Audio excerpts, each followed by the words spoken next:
Hi guys, it's Sarah, your career and leadership expert, and I'm going to do a video tonight on how to be present at Christmas, like literally Christmas presents. I was still going to get my funny hat out of the loft, but I haven't managed to do so yet. I've been really busy this week, as you can probably tell by the bags under my eyes. I've just noticed how tired I look, so I do need to get some sleep. But I just wanted to share some things here around you know, as weird as it sounds, how you can deal with uncertainty. Christmas is a funny old time anyway, and this year it's going to be different than it usually is. So it's a funny time of year. This year we've got our own decisions to make about where we spend Christmas, how we spend Christmas, what that's going to look like, because it's very different than it has been in previous years. And I talked about that a bit last week, about how you can have some of those important conversations around that. But it can be a funny time anyway, where we start to, it's okay to reflect, but sometimes we might be ruminating, and by ruminating it means turning over and thinking about things, rather than sort of contemplating, reflecting, and then thinking about how you can move on, change some things, adapt some things. So it can be a great time of rumination really, but in a positive way. It can be a good time to reflection, to see, like, despite this year being as it is, or certainly since March, are there some things that you've learned about yourself? Are there things that you have missed? Are there things that you haven't missed? How do you feel about how you work? You know, how you interact with your family, the time. There can be a lot of reflections, you know, and maybe even think about, are there some things that I regret that, you know, I've had time to think about. So it can be a really good time of year. I don't know why it is, because maybe it's because of all the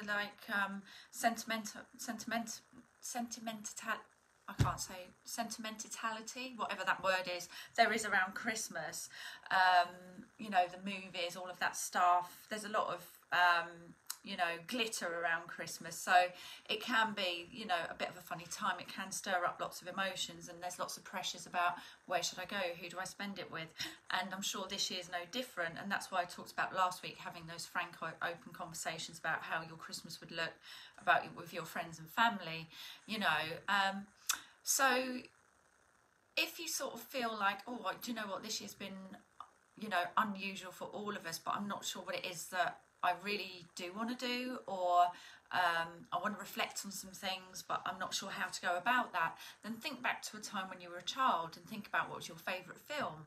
You know, what's the one that drove your parents up the wall because it was constantly on the TV? What was the bedtime story that always sent you to sleep, or a game that you have memories of playing, and a song you used to sing along to in the car? And really sort of start to nurture that inner child, because sometimes that inner child and those past memories, if they're not the painful ones, but the things about those questions that I've just asked, can hold a lot of keys about some of the things we might want to do in our life. And if you wanted to use Christmas as a reflection time, you know, that would work really well, to be asking yourself some of those questions. And there is a comfort and delight to be found in stepping back in time. So and happiness, you know, is a journey. Life goes up, life goes down, but it doesn't have to stop during difficult times. In fact, it is sometimes the time to get creative and shift our focus back onto who we are and the things that we love to do. So ask yourself those questions. If it's feeling like a funny time of year for you, particularly after this year, you're kind of moving from reflection to rumination, try that little exercise there to really connect with your inner self and really, like, embrace yourself. Us human beings are more resilient than we think, and then if we can embrace those little moments, those insights, little moments of happiness, we will make it through. And I know Christmas can be a sort of busy time of year. If things are feeling a bit uncertain for you, and you're sort of compounding that with the Christmas feeling, accept uncertainty. Uncertainty can be a great time of insights and realizations if you just accept it. If we fight against uncertainty, we try and block it, then we can end up doing, you know, having self-sabotaging thoughts and behaviors. Whereas if we just allow it, we never know what that's going to show up for us. So, you know, be okay with being uncertain. It's not a bad thing. As human beings, we can label things negative, positive, bad, or good. It just is what it is. It's a sensation, it's a feeling, it's a vibration. Just sit with it and be okay with your feelings. Be okay and sort of say, what is it that I'm feeling? You know, and it's not to get into a rabbit hole, but really sort of process emotions and understand them, so you can step into them, understand them, and then think, okay, what does this tell me? You know, or just recognize what that feeling is. You know, be really present with it. You know, particularly at Christmas if it's really busy, you know, you could, if you're feeling a bit triggered, you might feel it somewhere in your body. You know, if someone's irritated you, is it about them, or is it something that's in you, or something about you that's kind of, you get triggered really easily, or it's reminded you of something in the past. So have a think about, you know, in those moments, take a few quiet moments to yourself and think, you know, what is the feeling? If I had to give it a name, what name would it be? And you know, what shape, what size would it be? Does it make a sound? How big is it? Where is that in my body?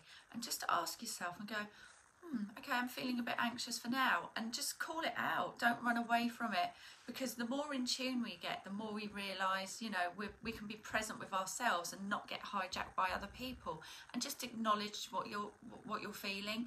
And you know, during Christmas it can be busy and we do get these sorts of feelings popping up, and just allow yourself to feel it, because these feelings are a bit like waves in the ocean.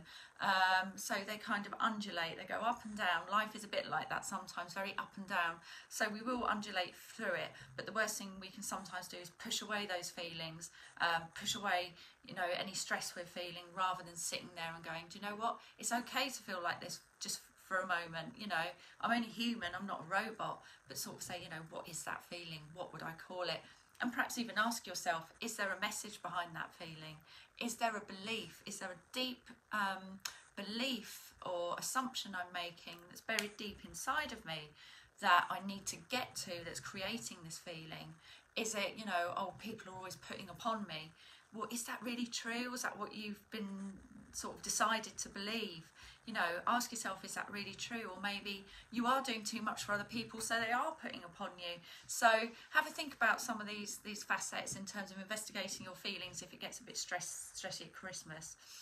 I mean, at the end of the day, our brains have got a kind of negativity bias, and when we're faced with uncertainty and uncertain feelings, we tend to think about what will go wrong more than what we go right. And it's natural for us to fear about the future and have these negative thoughts. So it's only a part of being human. It's not that there's anything wrong. And sometimes this uncertainty and these triggering feelings can be a great source of information for us. You can also, if you are feeling like you're getting into that zone, then write down 3 things that you are grateful for in your life. And it can be anything at all, but you know, you can make them specific, pause to appreciate them, help your brain to sort of pause that negativity spiral, because we know our brains are tuned in more towards negativity than positivity. When we think about what we're grateful for, it releases serotonin, and that gives you a mood boost, and it encourages your brain to keep looking for other things to appreciate. So when we wire our brains that way, it finds other things to appreciate. And sometimes, you know, the opposite is true. When we're stressed or worried, we shut down, we ruminate, we regurgitate. So we have to practice sort of almost getting out of our heads sometimes and connecting to other people, connecting to how we're feeling, and sort of saying, what is that feeling? Where is it? Where is it in my body? What's the message behind that feeling? Is there a limiting belief behind that feeling? You know, what size is it? What shape is it? And just letting it pass, and sort of understanding if there is a message behind it. Other things you can do if it's getting a bit stressy is text a friend. You know, why not text a friend to check in and smile and say thank you to somebody that, you know, you see when you're out and about. You know, I've noticed a lot more smiling as we've been a bit limited. You know, people seem to be a little bit more patient with each other sometimes. You know, if you are working from home all the time, you know, and you're going to be doing that up till Christmas, then why not have virtual coffee with someone, or coffee roulette, where you take it in turns to have different cups of coffee with different people and find out more about them. You know, we need to engage with other people. So take time for those interactions, and tiny positive interactions with others makes us happier. That's what the science of positive psychology is showing us, and it releases oxytocin.